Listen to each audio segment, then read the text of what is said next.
Just a few days after reports revealed more than 10 people had died due to hunger and famine, today another 21 are reported to have lost their lives due to the same situation in Baringo County. The government has confirmed that over 106,000 locals are in dire need of food in Baringo County, with Yati sub-county being the worst hit in the county. In a meeting to distribute food by Devolution Cabinet Secretary Eugene Wamalwa to the hunger victims in Ginyang Tiati sub-county, Silale, a member of County Assembly, said 17 people have so far died in 2 wards of Silale and Ribco wards. Year in, year out, this is not going to be the trend. Si kila mwaka tunakujanga hapa tunaleta mahindi. Hiyo itakuwa failure on the leadership. The devastating state of drought in Baringo and Turkana counties making it clear how the Jubilee government has not achieved one of its big 4 agenda, which is food security, despite it being allocated the highest amount of money compared to other agendas. According to government officials led by Deputy President William Ruto, the government has set aside 2 billion shillings to manage the situation. It is important for Kenyans to know that we have sufficient food in the country. The food situation in the country is stable, and there should be no cause for alarm. We have put into place about 31 dams that are going to be constructed before the rains, and also small ponds for household, whereby so far we have done 8,000, and we want to hit 10,000 before the onset of the rains. And that will now add the issue of us mitigating every time there is drought. We are coming up with a new plan.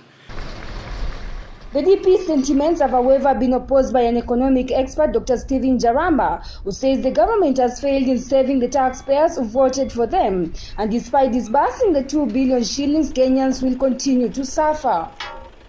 For sustainability, that fact will always be there. But what it does, probably that would be the question, what it does. Is it really anything that we need to move away from? Sustainability of the 4 agendas, again, if you can't sustain the government, then you cannot sustain its programs.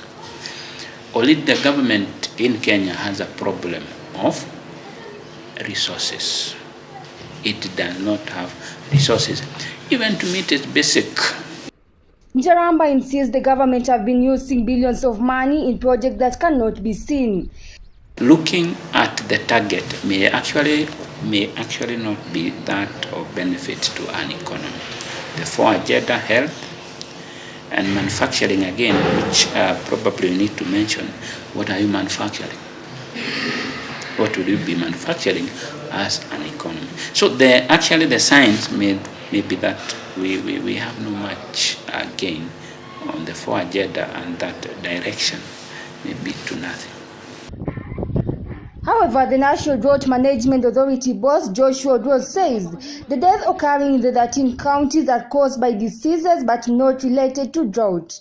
If that livestock is still okay, and that's what they depend on, why should somebody die when the livestock is still there? What happens normally, you would find that the pasture is gone, the water is gone, the livestock is dead, the crop is gone, then the human being is affected. So it's very difficult for human being to be affected before the livelihoods are lost. So looking at all these factors, we are convinced beyond a doubt that unless we get other reports, what we have now does not indicate any death as a result of drought.